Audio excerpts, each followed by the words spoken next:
चाहे छत्तीसगढ़ हो, राजस्थान, मध्य प्रदेश, पश्चिम बंगाल, जहां बीजेपी की सरकारें नहीं है और जहां बीजेपी हार रही है वहाँ ईडी जाएगी और वहाँ इलेक्शन कमीशन भी ज़्यादा सक्रिय होगा बीजेपी के विरोधियों के लिए। अगर ये इलेक्शन कमीशन संवैधानिक अधिकारों का और मर्यादा का पालन करते तो बाला साहब ठाकरे जी की शिवसेना, जो लोग हमसे बाहर गए हैं छोड़कर कुछ विधायक, उनके हाथ में नहीं देते। तो इलेक्शन कमीशन में तो शिकायत करके आप क्या करोगे? ना आप राष्ट्रपति के पास जाकर न्याय मिल सकता है यहाँ, ना इलेक्शन कमीशन। बस आप एक ही उम्मीद है, देश का सुप्रीम कोर्ट। बस।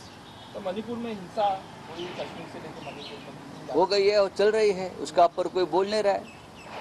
प्रधानमंत्री मोदी जी जो 5 राज्यों के चुनाव में प्रचार कर रहे हैं, अमित शाह जी गृह मंत्री 5 राज्यों में घूम फिर रहे हैं, मणिपुर और कश्मीर पर बोल रहे हैं क्या? दर दिन वहाँ हत्या हिंसा हो रही है। हाँ, दूसरों को ज्ञान बांटकर फिर रहे हैं ना।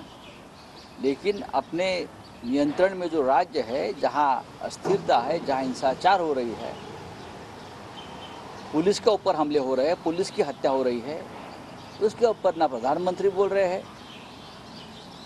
ना अमित शाह जी बोल रहे हैं, तो कौन बोलेगा?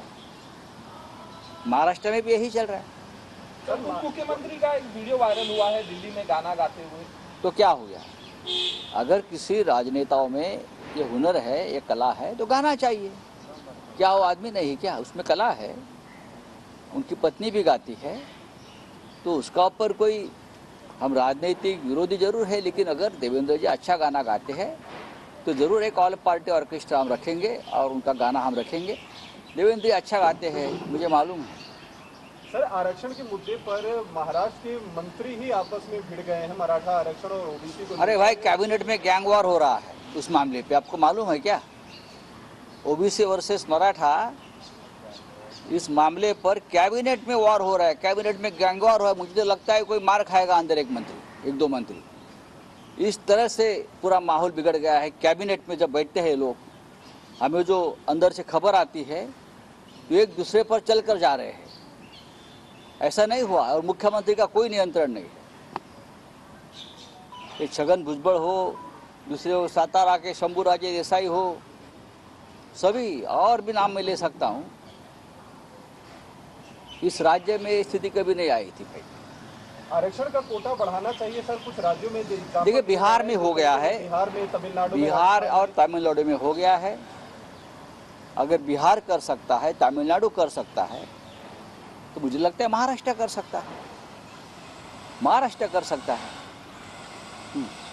सर, नीतीश कुमार ने जिस तरीके से महिलाओं को लेकर, देखिए, नीतीश कुमार जी ने उस बारे में माफी मांगी, लेकिन बीजेपी फिर भी उनका देखो, बीजेपी है, बीजेपी ने क्या कम बातें की है क्या अब तक?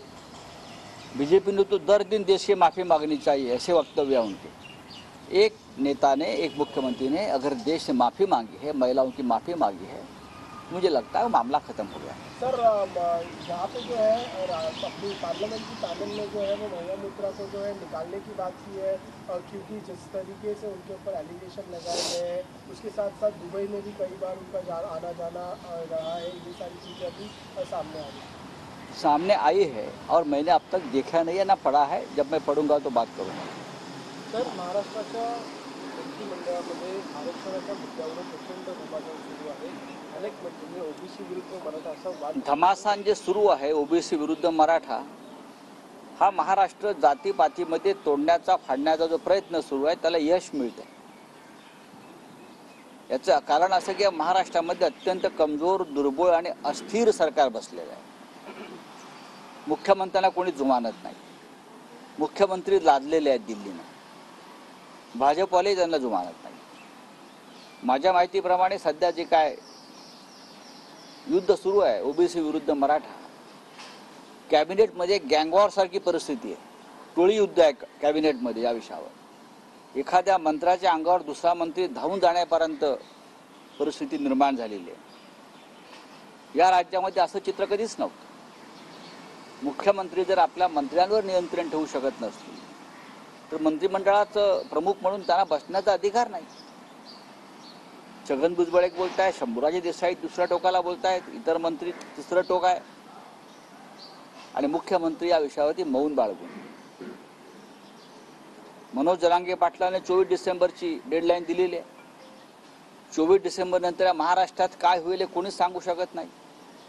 जरांगे पाटलांनी मुंबईचं नाक बंद करण्याची जो इशारा दिलेला आहे तो या मुख्यमंत्र्यांनी गांभीर्याने घेतला नाही तर मला असं वाटतं या देशामध्ये महाराष्ट्राची बेआबरू होईल. इतकंच मी आता सांगू शकतो. सर, धनगर समाज के लोग भी कल भीड़ में निकले हैं, वो भी अपनी तरफ से ताकत दिखाने की कोशिश करें. आरक्षण की मांग हा महाराष्ट्र पूर्णपणे जातीपातीमध्ये विभागला आणि फाटला गेला. हे राज्य अशा पद्धतीनं कधीच झालं नव्हतं. याचं कारण गेल्या 7, 8, 10 वर्षामध्ये ज्या पद्धतीचं जातीय राजकारण महाराष्ट्रात केलं. आता लोकांना बाळासाहेब ठाकरे आठवतील पुन्हा एकदा. बाळासाहेब ठाकरेंची जी भूमिका होती की सर्व मराठी माणसामधले जातीभेद गाडून आपण एकत्र असायला पाहिजे म्हणून शिवसेना स्थापन झाली.